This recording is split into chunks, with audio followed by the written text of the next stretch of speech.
A Day on Planet Earth. A story about grief and love by Gillian.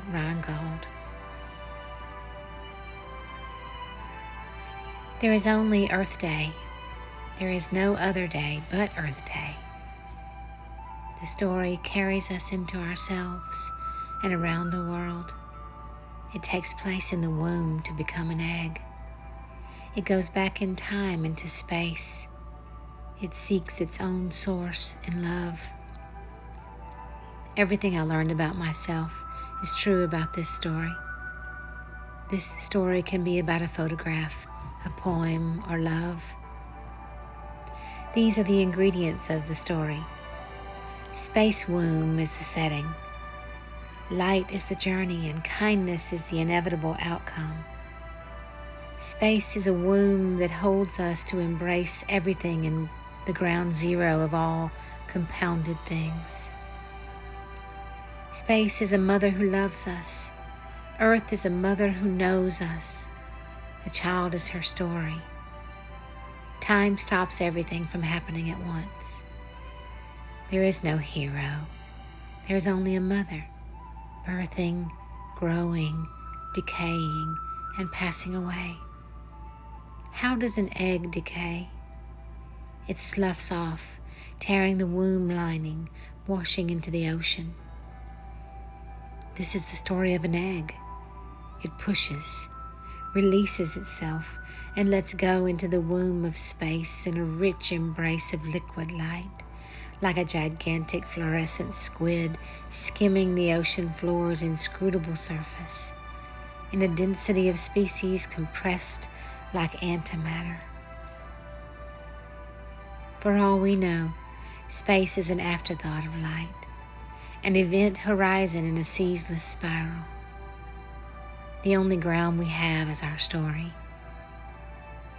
A child is conceived, created through lust and longing, through hunger and need, typically between a man and a woman.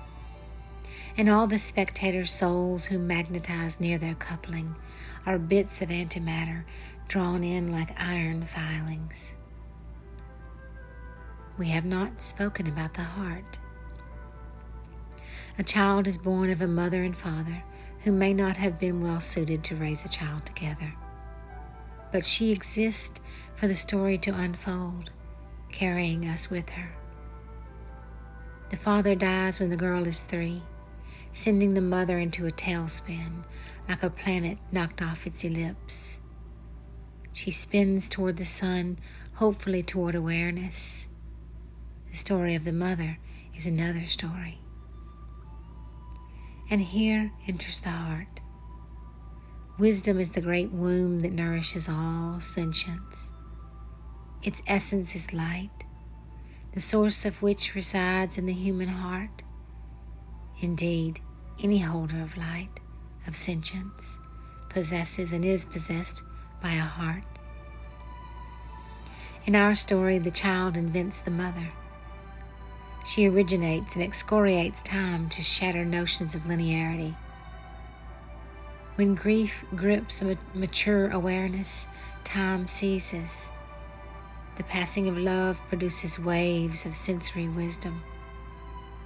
The child, in losing her father at age 3, becomes the seed holder of a nascent grief that can only wait for maturity to blossom.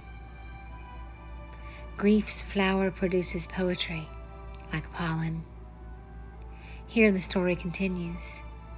The child in the body of an adult woman succumbs to the sensations of love and grief to release a subtle body into the ethers. Time stops unspooling its linearity, and a pervasive presence takes over as landlord, as overseer. She is left to marvel at the light, which can bind and heal her senses with its oceanic smell. Poetry elasticizes and captures memories embedded in the recesses of her body as trauma. Like seeds, the memories are accompanied by stories that stick like eggs, like families. As a young adult, she writes her first poem about the Middle East as a world of sticky families. as an egg cracked open. Her origins are not bound by biographical time. She has memories from many lifetimes. With each stroke of the gong, the story is revealed that came before until the origin of time. She borrows a dream body to make elaborate plans. In the morning, she finds herself well-traveled, but unchanged, undamaged. The dream envelope protects her with a substance close to light. In her camera, she recognizes her mind as the film spool exposed but undeveloped. Wearing gloves, she fixes the image in a strong yellow bath reeking of vinegar. Her dark room floats vulnerably between the hallway and bathroom, taped with heavy black cloth. It is a cave without holes. Her spatial perception is acute, like in a dream body. She spends years in a cave-like recess. Someone brings her food. She practices movements and stretching to stay limber, but she never reclines, preferring to sleep upright in a wooden box slightly larger than the circumference of her seated body. The box is a square frame holding her shape. Animals pass, sensing her presence. She observes them, learning speech and behavior. How to be a frog, a deer, a dog. She speaks and they listen. And so it continues for lifetimes. A poet frog sits in a box, becoming deer and dog. She writes in a script on cave walls, graduating to riverbeds, tree trunks, and eventually cumulus clouds. She sends her poems with the rain to her family, her friends. She teaches in this way. In India, she dreams of violins and sitars, of women with long robes and colorful hair, dancing and singing. In Egypt, she remembers the embalming rites of her ancestors and her children. In Houston, she collects the debris scattered on lawns after a hurricane. All the while, her mind takes photographs, each conscious moment recorded in the film spool that is never developed. Like a daguerreotype, her life contains continuous movement of shadow impressions, but that never freeze into focus.